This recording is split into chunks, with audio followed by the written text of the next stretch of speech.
అందరికీ ఇవాళ వచ్చి చికెన్ పకోడీ చూపిస్తానండి. దానికి కావాల్సిన ఇంగ్రీడియంట్స్ చికెన్ కేజీ తీసుకున్నానండి. ఇలా చిన్న పీసెస్ కట్ చేసుకోవాలి. ఇప్పుడు తయారు చేసే విధానము, సగం చెంచా పసుపు వేసుకుంటున్నాను.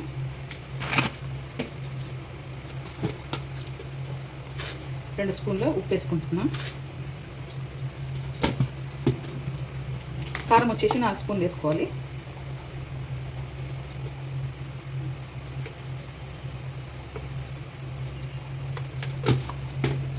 అల్లం వెల్లిపాయ స్పూన్నర వేసుకోవాలి.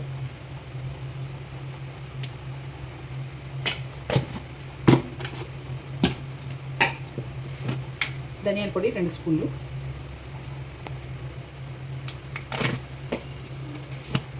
గరం మసాలా సగం spoon. Chicken masala, Everest chicken masala 1 packet 5 రూపీస్ది.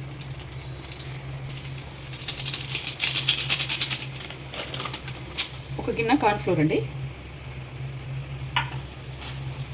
ఒక గిన్నె శనగపిండి. ఒక నిమ్మకాయ పిండుకోవాలి.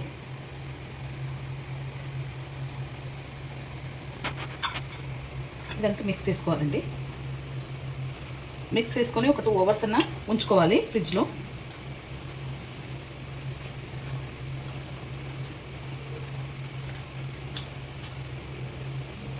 చికెన్ ఎంత నానితే అంత మంచిగా టేస్ట్ వస్తుంది.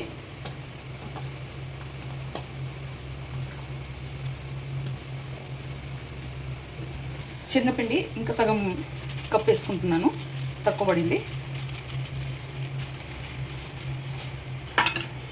వేసుకొని బాగా కలుపుకోవాలి.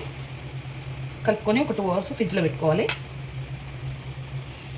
ఓకేనండి, ఒక గంట సేపు దాకా నానబెట్టేనా నేను ఫ్రిడ్జ్లో. ఇప్పుడు వేసుకుంటున్నాను. ఒక్కొక్కటిగా వేసుకోవాలి. ఇలా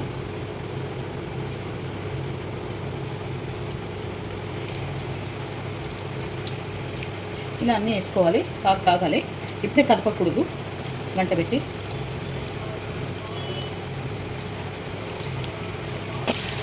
ఇలా కలుపుకోవాలండి, ఇంకా కాగాలి. ఓకేనండి, అయిపోయాయి. ఇలా తీసుకోవాలి గిన్నెలోకి.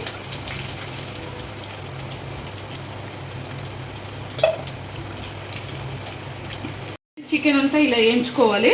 ఇప్పుడు పచ్చిమిర్చి ఒక 7-8 పచ్చిమిర్చి ఇలా చీల్చుకొని ఇవి కూడా నూనెలో వేయించుకోవాలి. వేసేసుకొని తీసేసుకోవాలి.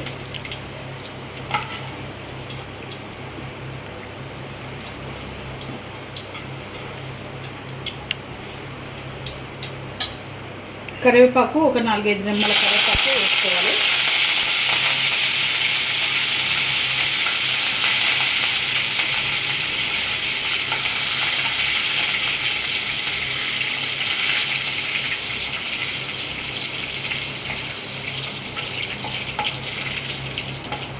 క్రిస్పీగా ఎంచుకోవాలి. కరివేపాకు కూడా తినొచ్చు చికెన్తో, చాలా టేస్టీగా ఉంటుంది.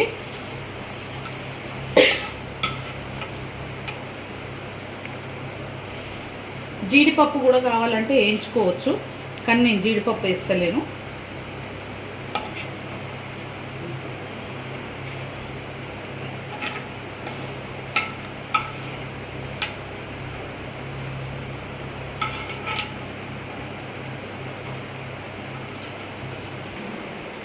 ఓకేనండి, చికెన్ పకోడీ రెడీ అయిపోయింది. ఈ వీడియో కనుక నచ్చితే లైక్ చేయండి, షేర్ చేయండి, కామెంట్ చేయండి, సబ్స్క్రైబ్ చేయండి.